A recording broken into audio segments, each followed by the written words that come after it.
Sabe aquele momento em que o silêncio faz mais barulho do que um grito? Foi exatamente isso que aconteceu na noite de sexta-feira, dia 14 de setembro. Eu estava sentada numa cadeira de veludo vermelho, no 41º andar do Terraço Itália, vendo as luzes de São Paulo brilharem lá embaixo como se fossem diamantes. Mas eu não me sentia no topo do mundo. Eu me sentia no fundo de um poço. Na minha frente, do outro lado da mesa coberta com toalha de linho branco, estava meu filho Felipe. O menino que eu carreguei no colo, que eu ninei quando tinha febre, que eu alimentei com o dinheiro que ganhei, lixando madeira até meus dedos sangrarem.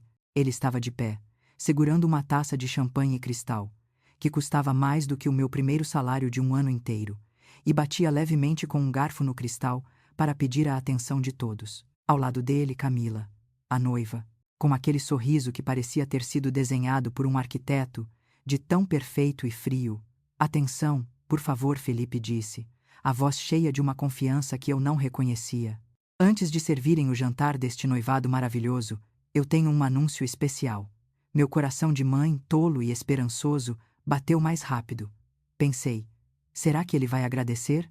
Será que vai finalmente dizer que tudo isso só é possível porque a mãe dele trabalhou 40 anos numa fábrica de móveis? Eu ajeitei meu vestido azul marinho, aquele vestido que eu comprei só para não envergonhá-lo. Escondi minhas mãos, mãos grossas, com unhas curtas e manchas de verniz que nunca saem, debaixo da mesa. Eu queria que ele tivesse orgulho de mim. Mas Felipe não olhou para mim. Ele olhou para os convidados da família da Camila.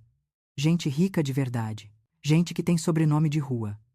Gente que nunca precisou saber quanto custa 1 quilo de arroz. Como prova do meu amor pela Camila e do meu respeito pela tradição da família Albuquerque, ele fez uma pausa dramática. Eu decidi que, ao nos casarmos, eu não vou apenas adotar o sobrenome dela. Eu vou fazer uma retificação completa em cartório. O salão ficou em silêncio. Eu senti um frio na espinha. A partir do mês que vem, ele continuou. Estufando o peito, eu deixarei de ser Felipe Guzmão. O nome Guzmão será removido. Passarei a assinar apenas Felipe Sampaio Albuquerque. Aplausos. Aplausos educados, polidos. Mas eu? Eu senti como se ele tivesse me dado um tapa na cara na frente de 50 pessoas. Guzmão, o nome do pai dele. O homem que morreu debaixo de uma pilha de toras de madeira quando Felipe tinha apenas 2 anos. O nome que eu carreguei sozinha, transformando uma marcenaria de fundo de quintal na maior fábrica de móveis sob medida da Zona Leste. Eu levantei. Minhas pernas tremiam. Não consegui ficar ali. Felipe me viu saindo em direção à varanda panorâmica. Ele pediu licença e veio atrás de mim, não por preocupação, mas por incômodo. Eu estava estragando a cena perfeita dele. Mãe? Ele me alcançou lá fora. O vento frio de São Paulo bagunçava o cabelo dele, cheio de gel. O que foi? Vai fazer drama agora? Eu me virei para ele. Olhei fundo naqueles olhos que eram iguais aos do pai dele. Você vai tirar o sobrenome do seu pai, Felipe? Vai tirar o meu sobrenome? O nome que está na fachada da fábrica que paga esse terno italiano que você está vestindo? Ele bufou, soltando a fumaça do charuto que tinha acabado de acender. Um vício novo. Ele nunca fumou. Deve ser coisa para impressionar o sogro. Mãe, por favor, cresça. Ele disse, com um tom de tédio. Guzmão? Fala sério. É nome de pobre. É nome de gente que pega ônibus lotado na Radial Leste. É nome de carpintaria. É nome de gente honesta, minha voz falhou. É o nome que te sustentou. Ele riu. Um riso seco, cruel. Exatamente. E eu cansei desse cheiro de serragem, mãe. O nome Guzmão tem cheiro de suor. Tem cheiro de bairro operário. A Camila. A família dela é tradicional. Albuquerque abre portas. Guzmão me faz ter que explicar de onde eu vim. E, francamente, ele chegou bem perto do meu rosto e eu senti o cheiro de álcool caro no hálito dele. Esse sobrenome me dá nojo. É uma mancha no meu currículo social. Eu quero limpar a minha história. Nojo. A palavra ficou suspensa no ar entre nós, mais pesada do que o concreto dos prédios ao redor. Ele sentia nojo de mim, nojo da minha história, nojo do leite que eu dei, do suor que derramei, do império que construí para ele. Eu não chorei. Naquele momento, eu não consegui chorar. Eu só senti algo quebrando dentro do meu peito. Não foi um barulho alto. Foi como um vidro trincando silenciosamente no inverno. Você tem certeza disso, Felipe? Perguntei, num sussurro. Certeza de que quer apagar de onde veio? Absoluta, ele respondeu, ajeitando a gravata borboleta. E mãe, Por favor, quando voltar lá para dentro, esconda essas mãos. A mãe da Camila reparou nas suas unhas. Fica feio nas fotos. Ele virou as costas. Voltou para a festa. Voltou para os aplausos, para o champanhe, para a vida de mentira que eu estava pagando. Eu fiquei ali, sozinha, a 160 metros do chão, olhando para a cidade infinita. Olhei para as minhas mãos. Elas tremiam. Eram mãos grossas, sim. Tinham cicatrizes de formão, manchas de verniz que penetraram na pele há 30 anos e nunca mais saíram. Eram as mãos que construíram berços, mesas, cadeiras. Eram as mãos que assinaram os cheques da faculdade dele, do carro dele, do apartamento dele. Ele tinha nojo dessas mãos. Respirei fundo. O ar gelado entrou nos meus pulmões e estranhamente me trouxe clareza. Tudo bem, Felipe, sussurrei para o vento. Você quer limpar a sua história? Você quer se livrar do peso do nome Gusmão? Enxuguei uma lágrima solitária que teimou em cair. Eu vou te ajudar. Eu vou te dar exatamente o que você pediu. Mas você não vai gostar do preço. Voltei para o salão, sentei na minha cadeira, sorri para as fotos, comi o risoto de lagosta que tinha gosto de areia na minha boca. Mas enquanto todos brindavam ao futuro senhor e senhora Albuquerque, eu, Madalena Gusmão, comecei a fazer um cálculo mental. Não de móveis, nem de madeira, mas de justiça. Se ele não queria o meu nome, ele não teria o meu dinheiro. Antes de continuar, eu te peço uma coisa simples. Se esta história tocar o seu coração em algum momento, ou se você já sentiu a ingratidão de quem você mais amou, inscreva-se no canal. Aqui, nenhuma dor é contada em vão. Você precisa entender como chegamos a esse ponto. Porque ninguém vira um monstro da noite para o dia. E talvez, só talvez, a culpa também tenha sido minha. O caminho de volta do Terraço Itália até a minha casa, na Muca, nunca pareceu tão longo. Eu dispensei o motorista. Precisava dirigir. Precisava sentir o volante nas minhas mãos. Precisava controlar alguma coisa, já que a minha vida parecia estar escorrendo pelos dedos como serragem fina. O meu carro é um SUV blindado, confortável, seguro, silencioso, tudo o que a minha vida não era 30 anos atrás. Enquanto eu passava pela Avenida 23 de Maio, vendo os grafites nos muros cinzentos de São Paulo, minha mente não estava ali. Ela tinha viajado de volta para 1985. Você precisa entender uma coisa sobre a Móveis Gusmão. Aquilo não é uma empresa. Aquilo é um cemitério. É onde enterrei minha juventude, minha vaidade e, ironicamente, a minha chance de ser apenas mãe. Meu marido, Roberto Gusmão, era um artesão, desses antigos que conversam com a madeira. Ele morreu numa terça-feira chuvosa. Um acidente estúpido no galpão. Uma pilha de mogno mal empilhada cedeu. Ele morreu sufocado pelo peso daquilo que amava. Eu fiquei viúva aos 30 anos, com o Felipe no colo, chorando de fome, e uma montanha de dívidas que parecia maior que a Serra da Cantareira. No velório, os amigos disseram: vende tudo, Madalena. Vende as máquinas, paga os credores e volta para a casa dos seus pais em Minas. Mulher não entende de madeira. Mulher não entende de madeira. Eu olhei para o Felipe, dormindo num carrinho de bebê de segunda mão. Olhei para as mãos dele, tão pequenas, tão frágeis, e decidi ali mesmo: ninguém ia tirar o futuro do meu filho. No dia seguinte ao enterro, eu desci para o galpão. O cheiro de sangue ainda estava lá, misturado com o cheiro adocicado da peroba rosa. Eu não sabia ligar uma serra-fita, não sabia a diferença entre MDF e madeira maciça. Mas eu aprendi. Aprendi na marra, aprendi engolindo pó. Lembro da primeira vez que me machuquei feio. Uma lixadeira escapou da minha mão e arrancou a pele de 3 dedos. O sangue pingou na madeira crua. Eu não fui ao hospital. Enfaixei com um pano de prato, tomei um analgésico e continuei trabalhando. Porque o boleto da escola do Felipe vencia no dia seguinte. Foi assim que eu construí o império, com sangue misturado no verniz. Felipe cresceu vendo isso? Não. E esse foi o meu maior pecado. O meu maior erro não foi trabalhar demais. Foi esconder dele o peso do trabalho. Eu queria que ele fosse um príncipe. Não toca aí, filho, vai sujar sua roupa. Eu gritava quando ele tentava entrar na oficina. Vai estudar, Felipe. Sua mãe trabalha para você não precisar suar. Eu criei uma bolha. Ele estudou nos melhores colégios, Dante Alighieri, St. Paul's. Ele aprendeu a falar inglês com sotaque britânico e francês com biquinho, enquanto eu mal conseguia conjugar os verbos corretamente nas reuniões com os arquitetos da Avenida Paulista. Ele se tornou um arquiteto. Coloco entre aspas porque, aos 38 anos, Felipe nunca projetou nada que ficasse em pé sem a minha ajuda. Ele tem um escritório lindo na Vila Olímpia. Quem paga o aluguel? A Móveis Guzmão. Quem paga a secretária bilíngue? A Móveis Guzmão. Quem indica os clientes? Que na verdade são meus amigos fazendo favor. A Móveis Guzmão. Ele brinca de escritório. Ele desenha casas conceituais que nunca saem do papel, viaja para Milão na época do Salão do Móvel para buscar inspiração, e volta com malas cheias de roupas de grife e nenhuma ideia viável. Mas eu pagava porque, no fundo, eu me sentia culpada. Culpada pela ausência, culpada por ter sido pai e mãe, culpada por ter as mãos grossas e a voz rouca de tanto gritar com fornecedor no Porto de Santos. Atacada pela culpa, criei um parasita. Cheguei em casa, a mansão na Muca.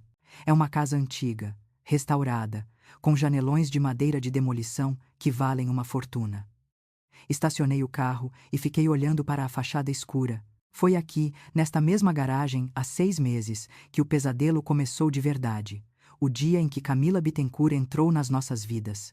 Felipe a trouxe para um almoço de domingo. Mãe, essa é a Camila.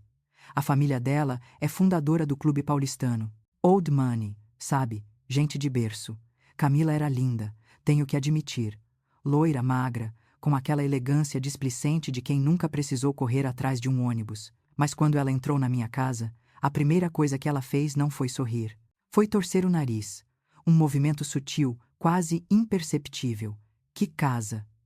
Ela procurou a palavra, olhando para os móveis de jacarandá que eu mesma restaurei. Pitoresca. Tem um cheiro forte, né? Cheiro de coisa antiga. É cheiro de madeira nobre, querida, eu respondi, tentando ser simpática. É cedro. Ah, ela sorriu, sem mostrar os dentes. Minha avó dizia que cedro atrai traça. Mas é fofo. Durante o almoço, ela não comeu. Disse que tinha intolerância a glúten, lactose e comida pesada. Ficou beliscando uma folha de alface e falando sobre as férias em Saint-Tropez. Felipe olhava para ela como se ela fosse uma divindade. E olhava para mim como se eu fosse a empregada servindo o banquete. A partir daquele dia, a transformação do meu filho acelerou. Ele parou de vir almoçar aos domingos. A Camila acha a Muca muito longe, mãe. E perigoso. Ele trocou o carro. A Camila diz que SUV coreano é carro de suburbano. Precisamos de um alemão. Eu paguei a diferença. 180 mil. E então, as críticas começaram a ficar mais diretas. Um mês antes do noivado, fui visitar o escritório dele. Levei uma torta de morango que ele adorava. Entrei sem avisar, como sempre fiz. A recepção estava cheia. Camila estava lá com 2 amigas, rindo alto, bebendo espumante às 3 da tarde de uma terça-feira. Quando me viram, o silêncio caiu como uma guilhotina. Eu estava vindo da fábrica. Estava vestida com uma calça jeans, uma bota de segurança porque tinha ido verificar um lote de madeira, e uma camisa social branca. Mas eu sabia que tinha pó de serra no meu cabelo. Sempre tem. Felipe saiu da sala dele, vermelho de vergonha. Mãe? O que você está fazendo aqui? Vim trazer a torta. Levantei a caixa. Camila se aproximou, com aquele perfume enjoativo de rosas mortas. Ah, Dona Madalena! Que surpresa! Ela olhou para as amigas e deu uma risadinha. Gente, essa é a mãe do Fê. Ela é uma figuraça. Adora colocar a mão na massa, literalmente. Olha só a poeira! As amigas riram. Riram de mim. Felipe me puxou pelo braço, com força, e me levou para a copa. Você não pode aparecer aqui assim, mãe. Ele sussurrou furioso. Assim como? Trazendo comida para o meu filho? Suja! Você está suja! Olha para você. Parece que saiu de uma obra. A Camila está com as amigas da sociedade hípica. O que elas vão pensar? Que minha mãe é a faxineira? Eu senti as lágrimas subirem, mas engoli. Eu sou a dona disso tudo, Felipe. A faxineira paga o aluguel deste lugar. É dinheiro, mãe. Dinheiro a gente consegue em qualquer lugar. Mas classe? Classe não se compra. E você? Você nos envergonha. Por favor, vá embora pelos fundos. Não passa pela recepção. Ele me expulsou. Pelos fundos, como se eu fosse o lixo. Saí pela porta de serviço, chorando de raiva dentro do carro. Mas continuei pagando as contas. Continuei sendo a mãe boazinha. É só uma fase, eu pensava. Ele está apaixonado. O amor deixa a gente bobo. Mas hoje no Terraço Itália, eu percebi que não era amor. Era desprezo. Se você já se sentiu invisível dentro da própria família, ou se já sentiu que seu sacrifício foi transformado em vergonha, fique comigo. Talvez esta história também seja um pouco sua. Entrei em casa. A casa estava vazia e fria. Clara, minha gerente, tinha deixado alguns relatórios sobre a mesa de jantar. Clara, a menina que começou varrendo o chão da fábrica aos 16 anos, filha de mãe solteira, moradora da favela de Heliópolis. Eu paguei a faculdade de administração dela. Hoje, aos 30 anos, ela conhece a Móveis Guzmão melhor do que eu. Ela me chama de Dona Madá com um respeito que meu filho nunca teve. Peguei os relatórios, mas não consegui ler. Minha cabeça latejava com a palavra nojo. Fui para o meu quarto, abri a gaveta onde guardava as fotos antigas. Peguei uma foto do Felipe com 5 anos, sentado num monte de serragem, sorrindo, com um martelo de brinquedo na mão. Onde foi que eu te perdi, meu filho? Perguntei para a foto. Foi então que meu celular vibrou. Era uma notificação de e-mail, mas não era no meu e-mail pessoal. Deixa eu explicar. Como eu pago tudo para o Felipe, a conta do iCloud dele está vinculada ao meu cartão de crédito empresarial e a conta de recuperação é o meu e-mail. Ele é tão preguiçoso que nunca mudou isso. A notificação dizia: backup do WhatsApp de Felipe Guzmão concluído. Verifique o armazenamento. Eu nunca tinha olhado. Eu respeitava a privacidade dele. Mas hoje ele disse que tinha nojo de mim. A privacidade dele que fosse para o inferno. Abri o iPad que estava na mesa de cabeceira, entrei na nuvem, sincronizei as últimas mensagens. O que eu li ali não foi apenas desrespeito, foi um crime. Era uma conversa entre Felipe e Camila, datada de 3 dias atrás. E o assunto não era o noivado, o assunto era a minha morte. Minhas mãos começaram a tremer tanto que o iPad quase caiu no chão. Eu precisava ler aquilo de novo. Eu precisava ter certeza de que não estava ficando louca. Porque se aquilo fosse verdade, o nojo era o menor dos meus problemas. Eu estava dormindo com o inimigo, e ele estava afiando a faca.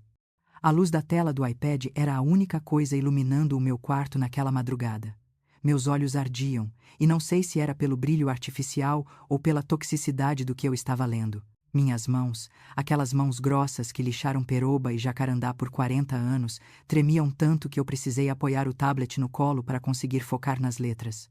Eu abri o aplicativo de mensagens. O backup tinha baixado uma conversa datada de 3 dias atrás.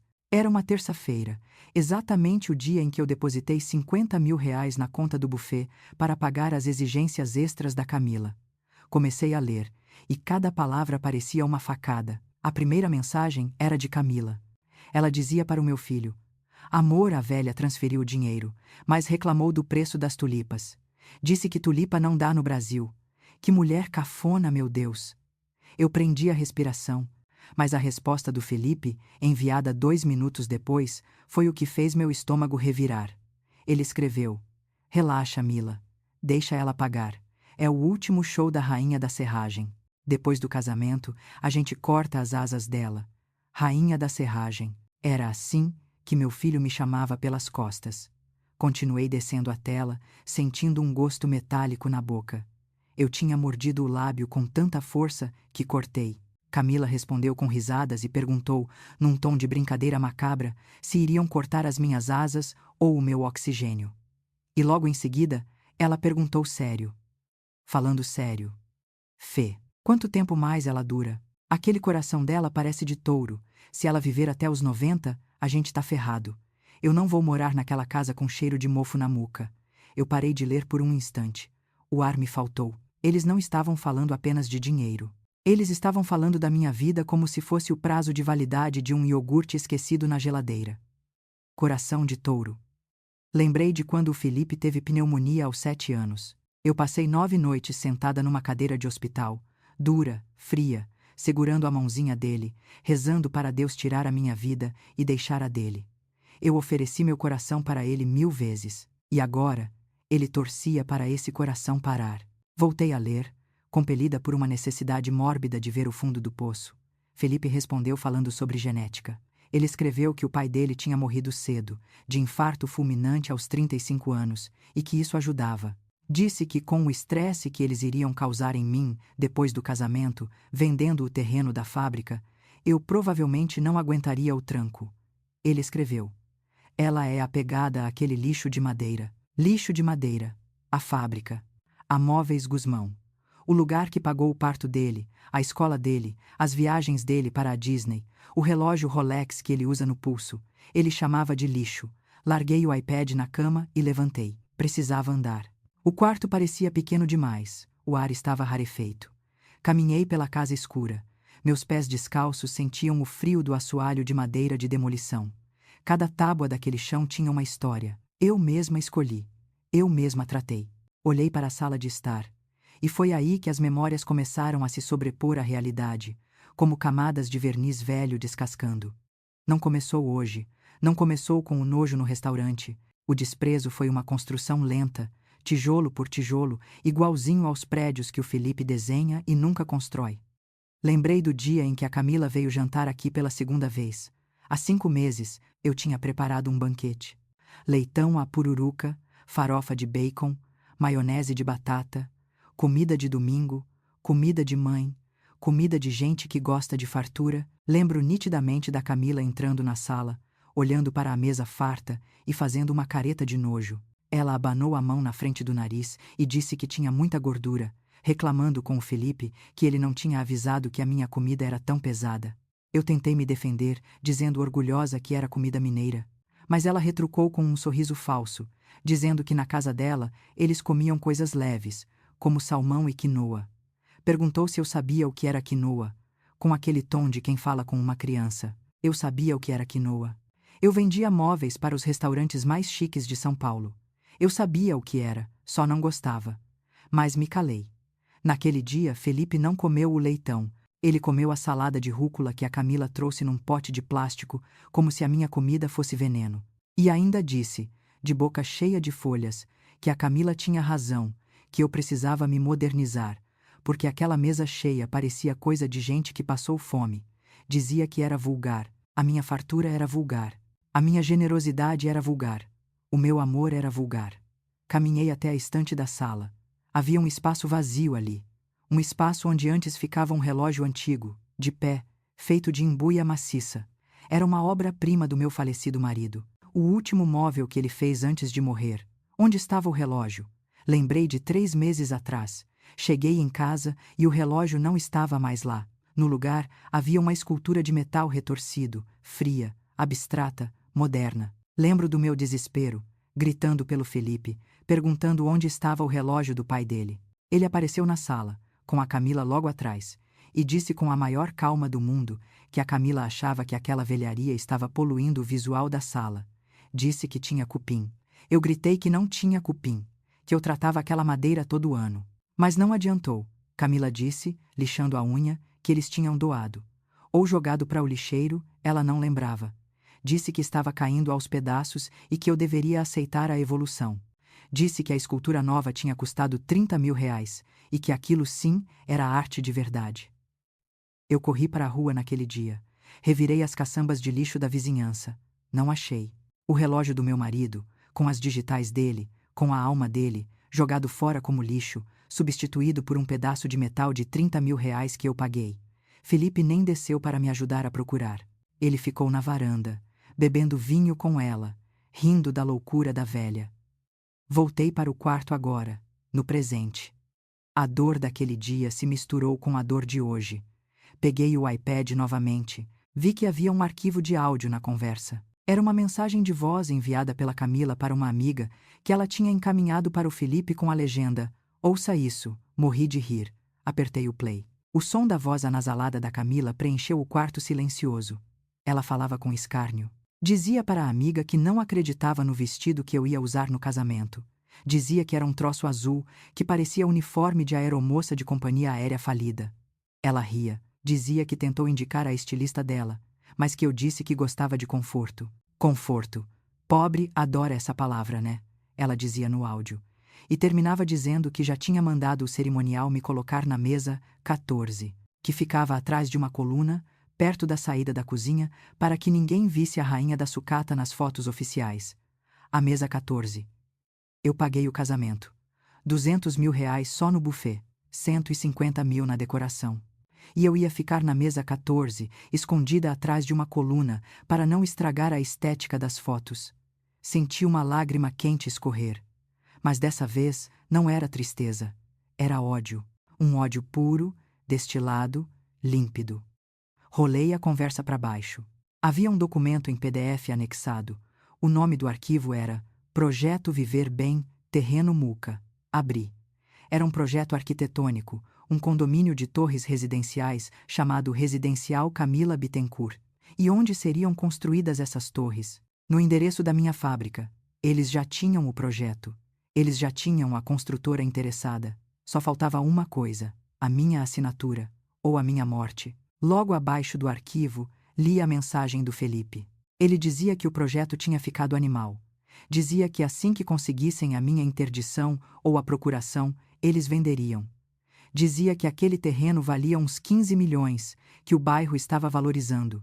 E terminava dizendo que derrubariam aquele galpão velho em 2 dias e que ninguém sentiria falta daquele barulho de serra. Eles não queriam apenas o meu dinheiro, eles queriam apagar a minha existência. Queriam derrubar o templo que eu construí para o pai dele e colocar o nome dela em cima. Felipe não era uma vítima da Camila. Isso foi o que mais doeu. Eu passei meses achando que ela tinha enfeitiçado meu menino, que ela era a bruxa e ele o príncipe. Mas lendo aquelas mensagens, vendo o entusiasmo dele em destruir o meu legado, eu entendi. Felipe não era vítima. Ele era cúmplice. Ele era o mentor. Ele odiava a madeira tanto quanto ela. Ele odiava a origem dele. Ele tinha nojo de mim muito antes de conhecer a Camila.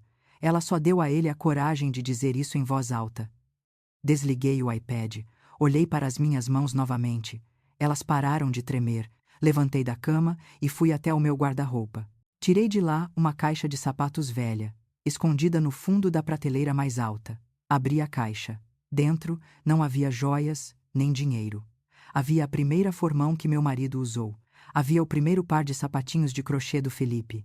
E havia um papel amarelado, o documento original da compra do terreno da fábrica em 1980. Abracei aquela caixa. Senti o cheiro de metal e couro, sussurrei para o escuro, perguntando se meu filho queria mesmo derrubar o galpão. Se ele queria construir torres de vidro em cima do suor do pai dele. Fechei a caixa com um estalo seco, pois ele teria que passar por cima de mim. E eu não sou feita de vidro, Felipe. Eu sou feita de peroba. Eu envergo, mas não quebro. E quando eu volto com força. Fui até o banheiro, lavei o rosto, olhei para a mulher no espelho. Os olhos estavam vermelhos, mas o queixo estava erguido. Amanhã seria sábado, o dia de ir à fábrica pagar os funcionários. O dia em que eu costumava levar um cheque extra para o Felipe passar o fim de semana. Dessa vez, eu levaria outra coisa. Peguei o telefone. Eram 3 da manhã. Disquei o número do doutor. Hélio, meu advogado há 30 anos. Ele atendeu no segundo toque, com voz de sono, perguntando se alguém tinha morrido. Respondi com a voz fria como o mármore da pia que ainda não, mas que alguém tinha acabado de morrer para mim. Pedi que ele me encontrasse na fábrica às 7 da manhã. Pedi que levasse aquele papel que conversamos no ano passado, aquele sobre a cláusula de indignidade. E pedi também os documentos da auditoria que eu tinha mandado parar. Eu queria reabrir. Queria saber cada centavo que o Felipe gastou nos últimos 10 anos. Desliguei o telefone. Voltei para a janela. O sol começava a querer nascer, tingindo o céu de cinza chumbo. Felipe queria ser um Albuquerque. Ele queria esquecer o cheiro da madeira. Pois bem, eu ia fazer ele sentir saudade até do cheiro da serragem do chão. Eu ia mostrar para ele o que acontece quando a árvore decide parar de dar sombra e começa a deixar cair os galhos podres. Às vezes, ouvir até o fim é o primeiro passo para não se calar mais. Continue comigo. Amanhã, o café da manhã seria servido frio. A fábrica da Móveis Guzmão tem um cheiro específico às 7 da manhã. É uma mistura de café recém-coado na copa dos funcionários, orvalho que ainda molha as pilhas de madeira no pátio e aquele aroma seco e antigo de serragem que nunca vai embora. Para mim, aquele cheiro era melhor do que qualquer perfume francês que a Camila usava. Era o cheiro da honestidade. Estacionei o carro na vaga de sempre. Não na vaga da presidência, mas na vaga perto da entrada de carga, onde eu gostava de cumprimentar o seu João, o porteiro que trabalhava comigo há 30 anos. Bom dia, dona Madá, ele acenou, com aquele sorriso de quem tem poucos dentes, mas muita lealdade. Chegou cedo hoje. O menino Felipe vem? Hoje não, João, respondi, tentando manter a voz firme. Hoje o assunto é de gente grande. Entrei no meu escritório. Era uma sala envidraçada no mezanino, de onde eu podia ver todo o chão de fábrica. As máquinas ainda estavam paradas, silenciosas, como gigantes adormecidos. Aquelas máquinas que o Felipe chamava de lixo valiam milhões. Mas valiam muito mais do que dinheiro. Valiam a dignidade de 50 famílias que dependiam delas. Doutor, Hélio chegou 10 minutos depois. Ele trazia uma pasta de couro preta e uma expressão grave. Hélio era um homem antigo, desses que ainda usam suspensórios e tratam a lei como sagrada. Ele conheceu meu marido. Ele viu Felipe nascer. O café está pronto? Ele perguntou, sentando-se na cadeira de couro à minha frente. Está preto e amargo, Hélio, como a vida. Ele abriu a pasta, tirou um maço de papéis timbrados. Fiz o que você pediu de madrugada, Madalena. Aqui está o Novo Testamento com a cláusula de indignidade. Se o Felipe atentar contra a sua vida, sua honra, ou tentar fraudar seu patrimônio, ele sai com a roupa do corpo. E aqui, ele empurrou outro documento. Está a revogação da procuração que dava a ele poderes para movimentar as contas da empresa. Peguei a caneta. Minha mão não tremeu dessa vez. Assinei meu nome com força, rasgando o papel. Madalena Guzmão, o nome que ele queria apagar. Hélio, e a auditoria? Perguntei, devolvendo a caneta. Ele suspirou, tirou os óculos e esfregou os olhos. Madalena, você precisa ser forte. Eu sei que você dava uma mesada generosa para o Felipe. 30 mil reais por mês, certo? Certo. É muito, eu sei. Mas eu queria que ele vivesse bem. Pois bem, nos últimos 6 meses, o Felipe não gastou 30 mil. Ele gastou quase 200 mil por mês. Eu engasguei. Como? O cartão corporativo tem limite. Ele não usou o cartão, Madalena. Ele usou o fundo de reserva de emergência da fábrica, aquele que você me deu acesso para monitorar, mas que ele tinha a senha em caso de algo acontecer com você. Ele roubou a fábrica? Tecnicamente, ele fez retiradas antecipadas de lucro. Mas a fábrica não deu esse lucro. Ele sangrou o caixa. E sabe para onde foi esse dinheiro? Hélio colocou um extrato bancário na mesa. As linhas eram vermelhas e gritantes. Joalheria, Tiffany, Co. R. 45.000,00. Agência de viagens Luxury, R. 60.000,00. Buffett Fasano, R. 80.000,00. E então, um nome que se repetia várias vezes. Pagamento de boleto, Banco Safra, beneficiário, Camila Bittencourt. Ele está pagando as contas dela, Madalena. Boletos de 50, 30, 20 mil reais. Mas a família dela é rica, eu exclamei, sentindo a tontura voltar. Eles são fundadores do Clube Paulistano. O pai dela tem cavalos de raça. Hélio sorriu. Um sorriso triste, de quem já viu muita desgraça humana. Madalena, eu tomei a liberdade de investigar a tal família Bittencourt. Sabe, no direito, a gente aprende que quem tem muito dinheiro não precisa ficar gritando que tem. Ele tirou um envelope pardo da pasta. Camila Bittencourt não é filha de nenhum barão do café. O pai dela, o tal doutor Bittencourt, era um corretor de imóveis que faliu em 2015 e morreu devendo Deus e o mundo.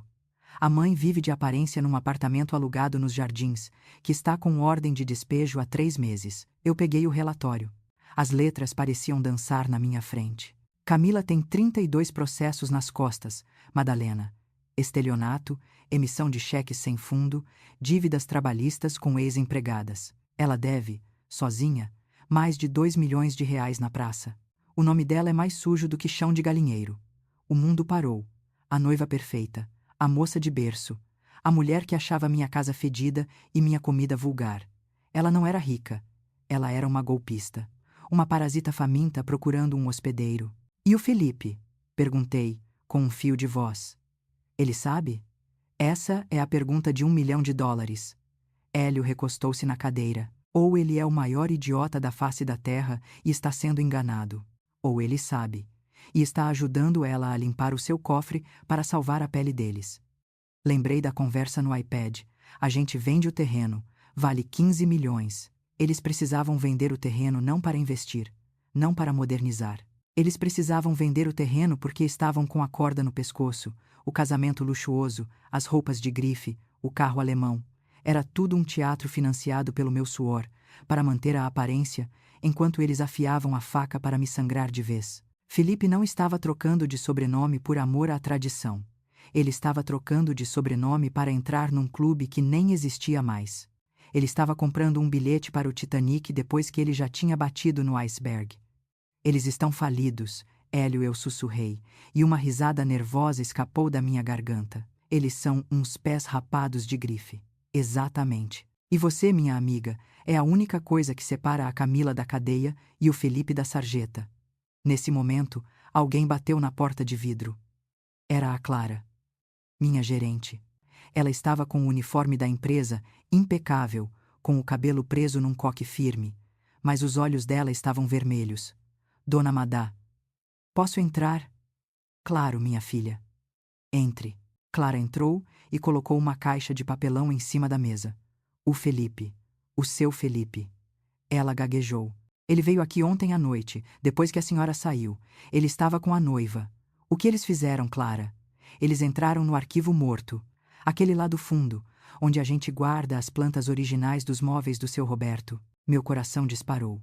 As plantas originais. Os desenhos feitos à mão pelo meu marido. O legado artístico da Guzmão. E o que eles fizeram com as plantas? Clara abriu a caixa. Dentro estavam os papéis rasgados. Desenhos de cadeiras, mesas, estantes, tudo picado. E em cima dos papéis havia cinzas de cigarro. Eu encontrei isso na lixeira do estacionamento hoje cedo, Clara disse chorando. Eles rasgaram, Dona Madá. A Camila ria e dizia que era papel velho ocupando espaço. E o seu Felipe? Ele acendeu o charuto com um dos desenhos. Peguei um pedaço de papel rasgado. Era o desenho da primeira cadeira de balanço que o Roberto fez para mim, quando eu estava grávida do Felipe. Felipe usou o desenho do pai para acender um charuto. Aquilo não era ganância. Aquilo era maldade. Era o desejo de destruir a memória. Eu olhei para aqueles papéis rasgados. Olhei para o relatório das dívidas da Camila. Olhei para o Novo Testamento. A dor que eu sentia no peito endureceu. Virou uma pedra fria e pesada. Clara, eu disse, levantando-me. Enxugue as lágrimas. Nós temos trabalho a fazer. O que a senhora vai fazer, Dona Madá? Vai cancelar o casamento? Não respondi, caminhando até a janela e olhando para o pátio da fábrica. O casamento vai acontecer. Vai ser a festa mais linda que São Paulo já viu. Virei-me para eles. Hélio me olhava com curiosidade. Clara, com medo. Eu vou deixar eles subirem no altar. Vou deixar eles cortarem o bolo. Vou deixar eles pensarem que ganharam, porque a queda é maior quando se cai do alto. Peguei o relatório das dívidas da Camila e coloquei na minha bolsa. Hélio, prepare a transferência das ações. Mas não para o Felipe. Para quem, Madalena? Olhei para a Clara, a menina que conhecia cada tipo de madeira, que tratava cada funcionário pelo nome, que chorava pelos desenhos do meu marido. Você vai ver. Agora, eu tenho um café da manhã para tomar. Café da manhã? Hélio estranhou. Mas você já tomou café? Não, esse eu sorri. Mas meus olhos não sorriram. Vou convidar meu filho para um café da manhã. O último café da manhã, como Felipe Guzmão. Quero dar a ele uma última chance de ser humano. Uma chance que eu sei que ele vai jogar no lixo, mas que eu preciso dar para a minha consciência dormir em paz. Saí do escritório. O cheiro de serragem invadiu meus pulmões. Antes, ele me trazia paz. Agora, ele me trazia guerra. E eu estava pronta para a batalha. Convidei Felipe para tomar café da manhã na sexta-feira, véspera do casamento. Não escolhi o Terraço Itália, nem a padaria da esquina. Escolhi a nossa cozinha, aquela cozinha grande, com mesa de peroba maciça que comporta 12 pessoas, onde ele aprendeu a comer papinha. Eu queria que ele me olhasse nos olhos no território que ele desprezava. Acordei às 4 da manhã, não para chorar, mas para assar. Fiz pão de queijo, bolo de milho cremoso, passei café no coador de pano. O cheiro invadiu a casa, expulsando o cheiro de mofo que a Camila tanto reclamava. Às 8 em ponto, a campainha tocou. Felipe entrou. Ele estava sozinho. Camila estava no dia da noiva num spa, gastando o dinheiro que eu não tinha mais intenção de pagar. Oi, mãe. Ele entrou, olhando para o relógio. Tem que ser rápido. Tenho que buscar meu terno na alfaiataria às 10. E depois tenho que encontrar o cerimonialista. Senta, filho. Apontei para a cadeira na cabeceira. A cadeira que era do pai dele. Ele sentou, desconfortável. O terno dele era de linho claro, impecável. Ele parecia um príncipe. Mas eu sabia que por dentro ele era um plebeu moral. Café, servia a xícara dele. Sem açúcar, mãe. Estou de dieta para o casamento. A Camila quer que eu esteja seco nas fotos. Entendo. A imagem é tudo, não é? Ele me olhou, desconfiado do meu tom, mas ignorou. Mordeu um pedaço do pão de queijo. Está bom, ele admitiu. Mas a senhora podia ter comprado aqueles croissants da padaria francesa. São mais leves. Felipe. Comecei, apoiando meus cotovelos na mesa e entrelaçando meus dedos calejados. Eu te chamei aqui porque preciso te perguntar uma coisa. Uma última coisa antes de você virar um Albuquerque. Ele suspirou, revirando os olhos. Lá vem drama. Mãe, já conversamos. É só um nome. Não é sobre o nome. É sobre a memória. Levantei-me e fui até o balcão. Peguei a caixa de papelão que a Clara tinha me entregado, aquela com os desenhos rasgados e queimados de cigarro. Coloquei a caixa na frente dele. O que é isso? Ele perguntou, recuando. Abra. Ele abriu. Vi o momento exato em que ele reconheceu os papéis. Vi a pupila dele dilatar, não de remorso, mas de medo de ter sido pego. Ah, isso. Ele tentou rir, mas saiu nervoso. Mãe, desculpa. A gente estava lá na fábrica ontem. A Camila achou essa caixa velha cheia de traças. A gente ia jogar fora para limpar o arquivo. Acabei usando um papel para acender o charuto. Não sabia que era importante. Eram só rabiscos velhos. Rabiscos velhos? Minha voz saiu baixa, perigosamente calma. Eram os desenhos originais da cadeira de balanço onde eu te amamentei. Eram a letra do seu pai. Eram o projeto da vida dele. Felipe fechou a caixa, empurrando-a para longe como se estivesse suja. Mãe, pelo amor de Deus, o pai morreu há 36 anos. Supera. Papel velho é papel velho. A gente vai construir um futuro novo. Eu sou arquiteto, lembra? Eu faço projetos modernos. Não preciso dessas velharias sentimentais. Você é arquiteto? Perguntei, sentindo o gelo tomar conta do meu peito. Qual foi o último projeto que você assinou e construiu, Felipe? Sozinho? Sem o meu dinheiro? Sem a minha indicação? Ele ficou vermelho. O mercado está difícil. Você não entende de arquitetura contemporânea. E outra, eu estou focado na gestão. A Camila e eu vamos transformar aquela fábrica num empreendimento imobiliário de alto padrão. Vamos dar um fim digno para aquele terreno. Um fim digno, repeti. Vendendo para pagar as dívidas dela, o silêncio que caiu na cozinha foi absoluto. Felipe parou de mastigar. Do que você está falando? Eu sei, Felipe. Encostei na cadeira, cruzando os braços. Eu sei das dívidas, dos 2 milhões, dos 30 processos. Eu sei que ela não é herdeira de nada. Eu sei que vocês estão quebrados e que o casamento é um teatro para vender o meu terreno. Ele levantou num pulo, derrubando a cadeira. Você andou me investigando? Você é louca. Isso é paranoia de velha solitária. A Camila é rica. Ela tem berço. Ela tem nome sujo no Serasa, Felipe. E você? Você tem a alma suja. Ele me olhou com ódio. Aquele mesmo ódio do restaurante. Quer saber? Ele gritou, ajeitando o paletó. Dane-se. Pense o que quiser. Amanhã eu caso. Amanhã eu mudo meu nome. E semana que vem, eu entro com o pedido de interdição. Porque você claramente está senil. Inventando histórias. Vamos te colocar numa clínica de repouso bem longe daqui, onde você não possa atrapalhar o nosso futuro. Interdição. Eles não queriam apenas o terreno. Eles queriam me trancar, me calar, me enterrar viva. Eu olhei para o meu filho. E naquele momento, o cordão umbilical se rompeu. Não biologicamente, mas espiritualmente. Aquele homem na minha frente não era meu filho. Era um estranho perigoso. Vá embora, Felipe, eu disse, sem levantar a voz. Eu vou. E amanhã, no casamento, trate de sorrir. Se você fizer qualquer gracinha, eu juro que nunca mais deixo você ver os seus netos. Quando a gente tiver filhos.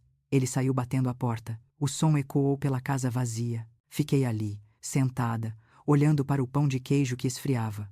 Eu deveria estar chorando, deveria estar desesperada. Mas estranhamente, eu sentia uma paz fria. A dúvida tinha acabado, a culpa tinha desaparecido. Eu não tinha mais um filho para proteger. Eu tinha um inimigo para combater. Levantei-me. Joguei o café fora. Limpei a mesa. Fui até o meu quarto e peguei o vestido azul petróleo que eu usaria no casamento. A Camila tinha dito que parecia uniforme de aeromoça. Peguei uma tesoura, cortei o vestido, rasguei o tecido. Joguei no lixo. Fui até o guarda-roupa e tirei de lá um vestido que eu não usava há anos. Um vestido vermelho sangue, de seda pura, elegante, forte, vibrante. Era o vestido que eu usei na inauguração da nova sede da fábrica, 10 anos atrás. O vestido de uma mulher de negócios. O vestido de uma vencedora. Aeromoça não, Camila, falei para o espelho. Amanhã, eu vou vestida de Dona Madalena Guzmão, a dona de tudo. Peguei o telefone e liguei para a Clara. Clara, está tudo pronto para amanhã? Sim, Dona Madá. O projetor está alugado. O técnico de som é meu primo. Ele vai liberar o microfone na hora que a senhora sinalizar. E os seguranças? Contratei 4. Caso o Felipe tente alguma coisa. Ótimo. E o Dr. Hélio? Ele vai estar na mesa 3, com os documentos originais e a cópia do Novo Testamento. Perfeito, Clara. Obrigada. Dona Madá, a senhora tem certeza? Vai ser um escândalo. Vai ser mais do que um escândalo, Clara. Vai ser uma lição. Desliguei. Às vezes, ouvir até o fim é o primeiro passo para não se calar mais. Continue comigo. Passei o resto do dia em silêncio. Não como uma vítima, mas como um general antes da batalha. Fiz as unhas. Pintei de vermelho escuro, para combinar com o vestido. Não escondi as manchas de verniz. Elas eram minhas medalhas. Quando a noite caiu, deitei na cama. Não rezei pelo meu filho. Rezei por mim. Pedi força para não fraquejar na hora H. Pedi coragem para destruir o sonho dele, para salvar a minha realidade. Amanhã, o Copacabana Palace veria uma festa inesquecível. Mas não seria a festa que os noivos planejaram. Seria o meu renascimento. O sábado amanheceu com um sol pálido, filtrado pela poluição de São Paulo. Era o dia do casamento. Acordei sem despertador. O meu corpo já estava em estado de alerta, vibrando numa frequência que eu não sentia há muito tempo. Não era a ansiedade de uma mãe que vai casar o filho, era a adrenalina de um soldado que vai para a trincheira. A casa estava silenciosa. Não havia o cheiro de café, nem de pão de queijo. A cozinha estava fria. Tomei um banho gelado. Deixei a água bater nas costas, endurecendo a pele, fechando os poros. Eu precisava ser impenetrável hoje. Fui para o quarto e olhei para a cama. Estendido sobre o lençol branco, estava ele, o vestido vermelho. Não era um vermelho qualquer. Era um vermelho fechado, profundo, cor de vinho tinto, cor de sangue arterial. Seda pura. Um corte clássico, mas imponente. Não era vestido de mãe do noivo. Mãe do noivo usa bege, usa azul bebê, usa cores que pedem desculpas por existirem. Aquele vestido não pedia desculpas. Aquele vestido exigia espaço. Vesti-me devagar. O tecido deslizou pela minha pele como uma segunda camada de proteção. Fechei o zíper. Olhei-me no espelho. A mulher que me encarava de volta não era a Madalena da Serragem. Não era a viúva que chorava no banheiro. Era a Dona Madalena Guzmão, a empresária, a matriarca. Prendi o cabelo num coque baixo, firme. Não escondi os fios brancos. Eles eram a prova de que eu sobrevivi a tudo o que a vida me atirou. Passei um batom da mesma cor do vestido. Olhei para as minhas mãos. As cicatrizes ainda estavam lá. As manchas de verniz também. Mas hoje, elas não iriam para baixo da mesa. Coloquei no dedo anelar um anel que eu não usava há 38 anos. A aliança do meu marido. Grossa, de ouro maciço, arranhada pelo trabalho. Ela ficou um pouco apertada, mas entrou. Eu precisava dele comigo. Desci as escadas. O motorista que eu contratei, não o da empresa, um particular, blindado, já estava esperando. Para o Palácio Tangará, senhora? Ele perguntou, abrindo a porta. Sim, para o Palácio Tangará. O caminho foi silencioso. Eu olhava pela janela, vendo a cidade passar, e pensava em como a vida é feita de ciclos. Eu construí tudo para dar ao Felipe. E hoje, eu estava indo lá para tirar. Não por vingança, mas por justiça. E a justiça, às vezes, precisa usar vestido de gala. Chegamos ao local. O Palácio Tangará é a epítome do luxo em São Paulo. Cercado pelo verde do Parque Burle Marx, com sua arquitetura neoclássica, parecia um cenário de conto de fadas. Um conto de fadas financiado pelo meu suor. A entrada estava congestionada de carros importados, Porsches, BMWs, Mercedes. O valet corria de um lado para o outro. Quando desci do carro, senti os olhares. O vermelho do meu vestido contrastava violentamente com a paleta de cores pastel que a Camila tinha exigido para os convidados.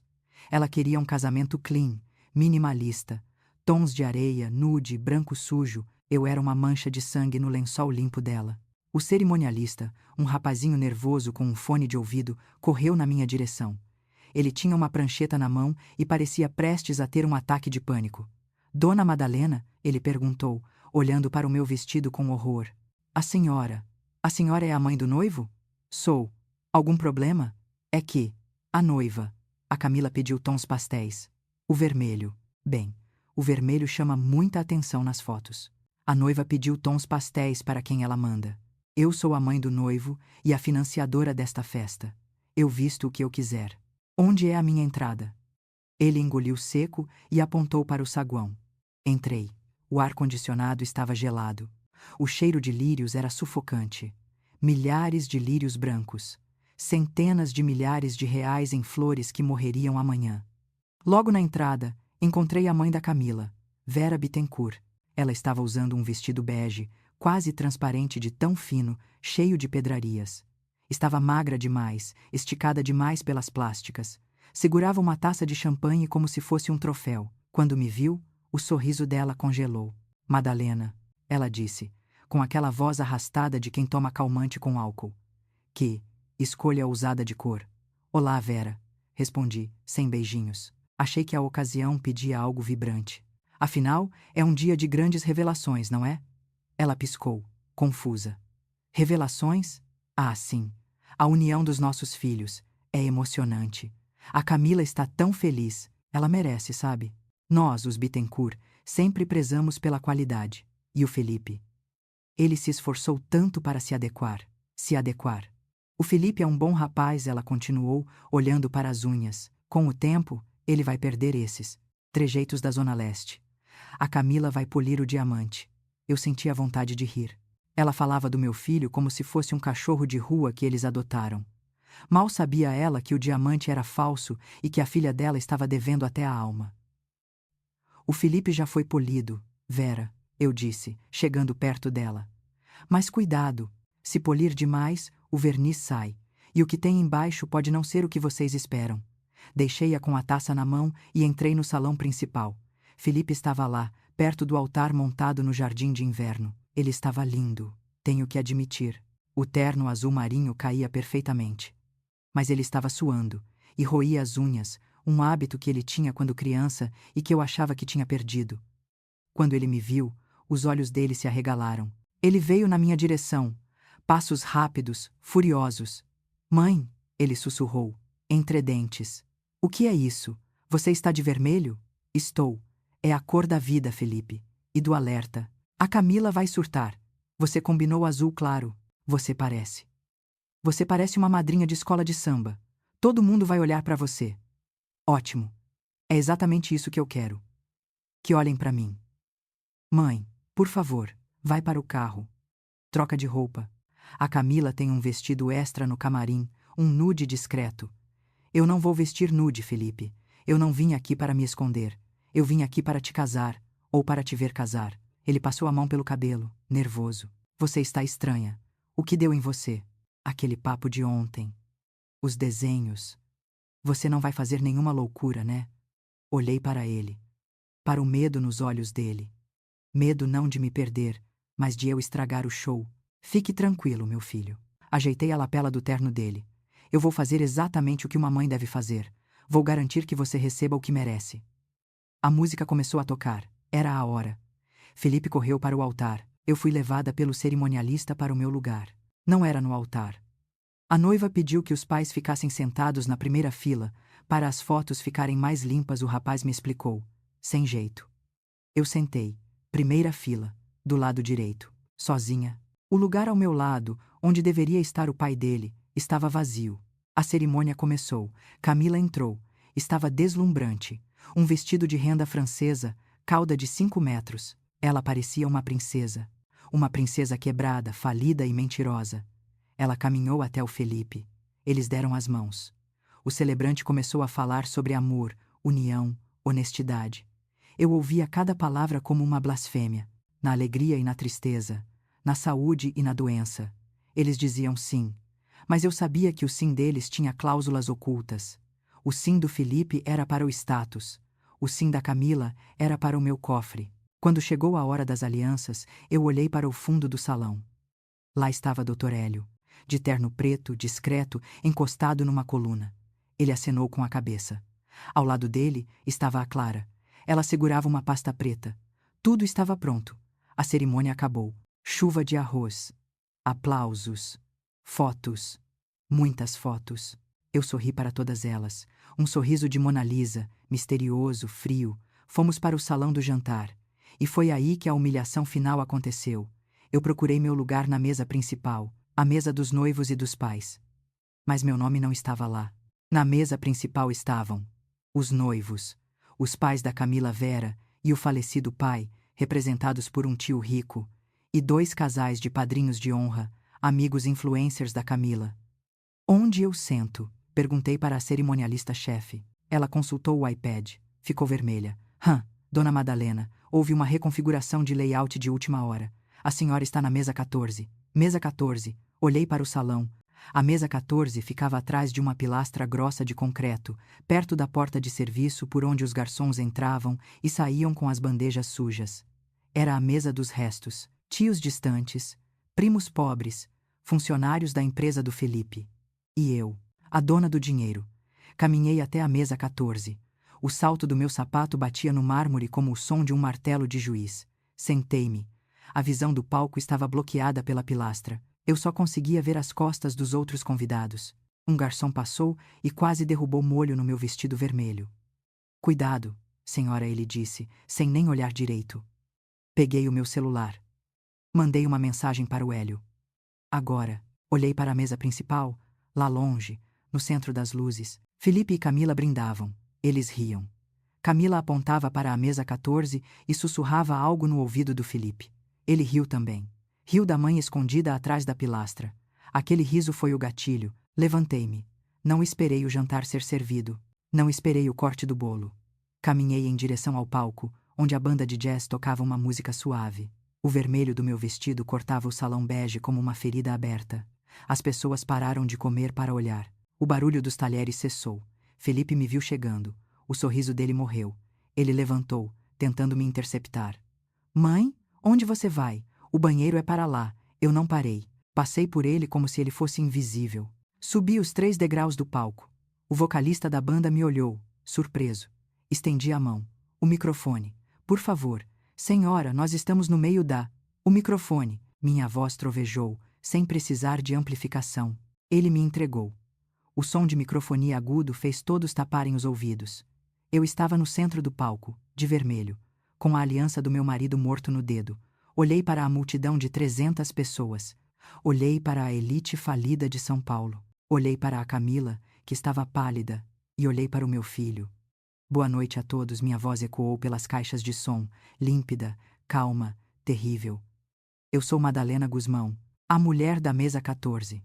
A mulher que pagou por este champanhe que vocês estão bebendo. E eu tenho um presente de casamento para os noivos. Felipe correu em direção ao palco. Mãe, não, sai daí. Você está bêbada. Não, meu filho, eu respondi, olhando nos olhos dele. Eu nunca estive tão sóbria. Fiz um sinal para a cabine de som e luz, onde um técnico previamente pago por mim e pela Clara esperava. Apaguem as luzes e liguem o telão. O salão mergulhou na escuridão. A única luz vinha agora do telão gigante atrás de mim. E o que apareceu na tela não foi uma retrospectiva de fotos fofas de infância. Foi a cópia do novo registro de nascimento de Felipe. A luz do telão iluminou o salão escuro, projetando uma claridade fantasmagórica sobre os rostos dos convidados. Não houve música. Não houve aplausos. Houve apenas o som coletivo de 300 pessoas prendendo a respiração ao mesmo tempo. Na tela gigante, dividida em 2 partes, estava a história da traição do meu filho. Do lado esquerdo, a certidão de nascimento original. Um papel amarelado pelo tempo, digitalizado com alta resolução, dava para ver a mancha de café no canto direito. Café que o pai dele derrubou no cartório, no dia em que o registrou, com as mãos tremendo de felicidade. Lá estava escrito, Felipe Guzmão. Do lado direito, o documento novo. Aquele que ele tinha assinado em segredo, aquele que ele achou que me surpreenderia apenas depois do casamento. Um papel branco, frio, sem história. Felipe Sampaio Albuquerque, o nome Guzmão tinha desaparecido, como se tivesse sido apagado com borracha. Felipe parou no meio do caminho para o palco. Ele olhou para a tela, depois para mim. O rosto dele, antes corado pelo álcool e pela euforia, ficou da cor do mármore do chão.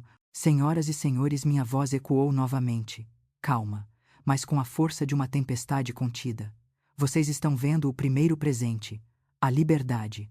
Apontei para a tela. Meu filho, Felipe, me disse há alguns dias que o sobrenome do pai dele, o homem que morreu trabalhando para sustentar Ló, lhe dava nojo. Disse que tinha cheiro de serragem, que era vulgar. Ele queria um nome que abrisse portas. Um nome limpo. Olhei para a família da Camila. A mãe dela, Vera, estava com a boca aberta, a taça de champanhe pendendo perigosamente na mão. Pois bem, Felipe. Você conseguiu. Você limpou o seu nome. Você apagou a sujeira do trabalho do seu pai. Você é um Albuquerque agora. Felipe tentou falar. Ele abriu a boca, mas nenhum som saiu. Ele parecia um peixe fora d'água, sufocando no ar-condicionado do salão de luxo. Mas, continuei, e dei um passo à frente, ficando na beira do palco, olhando de cima para baixo. Na vida, e nos negócios, toda quebra de contrato tem uma multa. E você acabou de quebrar o contrato mais sagrado que existe, o da lealdade. Fiz um sinal para a cabine. A imagem na tela mudou. Agora, o que aparecia não era uma certidão. Era um documento jurídico. Um testamento recém-alterado e registrado em cartório na manhã anterior. As letras eram grandes, para que ninguém naquelas mesas, nem mesmo os míopes da mesa 14, pudessem dizer que não viram. Cláusula de indignidade e condicionante li em voz alta, para que não houvesse dúvidas. Declaro que o patrimônio constituído pela empresa Móveis Guzmão, bem como imóveis e ativos financeiros, são fruto exclusivo do trabalho da família Guzmão. Desta forma, qualquer herdeiro que por vontade própria e sem justa causa renunciar, alterar ou suprimir o sobrenome Guzmão estará automaticamente deserdado, perdendo todo e qualquer direito à sucessão, à administração ou aos benefícios financeiros oriundos deste legado. Um murmúrio correu pelo salão como um incêndio em palha seca. Deserdado? Alguém sussurrou na primeira fila. Felipe cambaleou. Ele segurou na ponta da mesa dos noivos para não cair. Mãe, você não pode. Isso é ilegal. É perfeitamente legal, Felipe. Respondi. Doutor, Hélio, que está ali no fundo, pode confirmar. Você fez uma escolha. Você escolheu a tradição dos Albuquerque. Então, que os Albuquerque te sustentem. Virei meu olhar para a Camila. Ela não estava mais pálida. Ela estava roxa. Os olhos dela corriam de um lado para o outro, calculando, processando o desastre. Ela olhou para o Felipe com um desprezo que eu jamais conseguiria imitar. Mas a noite não acabou, eu disse, sentindo a adrenalina queimar nas minhas veias. Porque se o meu filho quis limpar o nome dele, eu acho justo que a gente limpe a verdade sobre a família que ele tanto admira. Fiz outro sinal. A tela mudou novamente. Dessa vez, não eram documentos jurídicos. Eram prints. Eram extratos. Eram relatórios do Serasa e do Tribunal de Justiça. No topo da tela, uma foto da Camila sorrindo no Instagram, segurando uma bolsa Chanel. Ao lado, um extrato de dívida bancária. Execução de título extrajudicial, Banco Safra, ex, Camila Bittencourt. Valor. R. 840.000,00. Abaixo, outro processo. Ação trabalhista, 12 ex-funcionários, X Camila Bittencourt. Valor. R. 450.000,00. E mais um. Despejo por falta de pagamento. Imóvel Jardins. Valor. R. 120.000,00. O salão ficou em silêncio absoluto. Era um silêncio constrangedor, pesado, sufocante. A herdeira, a old money, a menina que achava minha casa fedida, estava exposta. Nua em praça pública. Camila. Chamei o nome dela suavemente. Você disse que a minha casa tinha cheiro de coisa antiga. Mas sabe qual é o cheiro que eu sinto vindo de você? Cheiro de golpe. Camila levantou-se da cadeira. Ela tremia de raiva. Tira isso daí! Ela gritou, a voz estridente quebrando a elegância forçada. Isso é mentira, é montagem. Você é uma velha louca e invejosa. Invejosa? Eu ri. Um riso triste. Inveja de quê, minha filha? De dever 2 milhões na praça? De viver de aparência? De precisar casar com o meu filho bobo para pagar suas bolsas falsificadas? Olhei para o Felipe. Ele estava olhando para a tela, paralisado. Ele lia os valores das dívidas da mulher que ele amava, ou da mulher que ele achava que o amava. Felipe, eu disse, agora falando diretamente com ele, ignorando a plateia. Você achou que estava entrando para a nobreza, mas você comprou um bilhete para o Titanic. E adivinha? Eu sou o único bote salva-vidas. E eu acabei de furar o bote. Mãe, ele sussurrou. E eu vi lágrimas nos olhos dele. Não de arrependimento, mas de terror. Você sabia? Eu sei de tudo. Eu sei que vocês planejavam vender a fábrica. Eu sei que vocês queriam construir torres residenciais em cima do suor do seu pai. Eu sei que vocês falavam da minha morte como se fosse um evento de calendário. Coração de touro, não é, Camila? Camila recuou, esbarrando na mesa e derrubando uma taça de vinho tinto no seu vestido branco imaculado. A mancha se espalhou como uma ferida no peito dela. Vocês queriam me interditar, continuei, minha voz embargada agora, mas não de choro, de fúria. Queriam me trancar num asilo, para eu não atrapalhar o progresso. Pois bem, o progresso chegou. Tirei um último papel da minha bolsa de mão. A partir de segunda-feira, a Móveis Guzmão tem uma nova diretora executiva. Alguém que respeita a madeira, alguém que não tem nojo de serragem, alguém que tem o sobrenome Guzmão no coração, se não no sangue. Apontei para o fundo do salão. Clara, levante-se, por favor. Clara, minha gerente, levantou-se na mesa 3. Ela estava chorando, mas de cabeça erguida. Eu transferi 60% das ações da empresa para a Clara, com usufruto meu até a minha morte. O Felipe não manda mais em nada. Ele não pode vender um prego sequer. Joguei o microfone no chão. O baque surdo foi o ponto final da festa. O telão se apagou. As luzes do salão se acenderam, revelando rostos chocados, maquiagens borradas e a ruína de uma família que nunca existiu de verdade. Desci os degraus do palco. O mar de gente se abriu para mim como o mar vermelho. Ninguém ousou me tocar. Ninguém ousou dizer uma palavra. Passei pelo Felipe. Ele estava ajoelhado no chão, segurando a barra do vestido manchado da Camila, que tentava se soltar dele, gritando obscenidades. Ele olhou para mim. Mãe, por favor. Eu parei. Olhei para ele uma última vez. Não me chame de mãe. Mãe é quem cria. E eu criei um homem, não esse rato que está aí no chão. Você queria ser um Albuquerque, Felipe. Agora você é. Aproveite a tradição. Virei as costas e caminhei em direção à saída. O barulho dos meus saltos no mármore era a única música que eu precisava. Eu não olhei para trás. Não precisava. Eu sabia exatamente o que estava acontecendo. O castelo de cartas tinha desabado. E eu, a rainha da serragem, estava saindo dos escombros sem um arranhão. Mas quando cheguei à porta de vidro do Palácio Tangará, senti o ar frio da noite bater no meu rosto e, pela primeira vez em meses, consegui respirar fundo. O ar não tinha cheiro de lírios mortos, tinha cheiro de liberdade. Mas eu sabia que a guerra não tinha acabado. Um animal ferido é perigoso. E eu tinha acabado de ferir 2. PHN, 8. NHNG, MAEH, VO, CUA, PHA, LE, ISU, P, DO, SOT. Até 1.200 toneladas ao. Caminhei até o estacionamento. O ar da noite estava frio, mas meu corpo ardia. Não olhei para trás, mas meus ouvidos captaram o som do caos que deixei para trás. Gritos. O som de vidro quebrando. O burburinho de 300 pessoas tentando ir embora ao mesmo tempo, fugindo do constrangimento como ratos fogem de um navio afundando. Entrei no meu carro blindado. O motorista, seu Jorge, me olhou pelo retrovisor. Ele trabalhava para mim há 10 anos. Viu o Felipe crescer. Viu o Felipe me humilhar. Para casa, dona Madá? Ele perguntou, com um tom de respeito que eu não ouvia há muito tempo. Para casa, Jorge. E devagar. Quero ver a cidade. Encostei a cabeça no banco de couro. Fechei os olhos. A adrenalina começou a baixar, e no lugar dela veio uma exaustão profunda, óssea. Meus ombros caíram. A general Madalena tinha vencido a batalha, mas a mãe Madalena estava ferida no campo de guerra. Meu celular vibrou. Era uma mensagem do Dr. Hélio. Eles estão se matando aqui dentro, literalmente. A noiva jogou o bolo no noivo. Saia daqui agora. O show acabou. E a conta chegou. Desliguei o celular. Não queria saber. Não queria ouvir. Naquela noite, eu só queria o silêncio da minha casa velha, com cheiro de cedro e memórias. Cheguei na muca.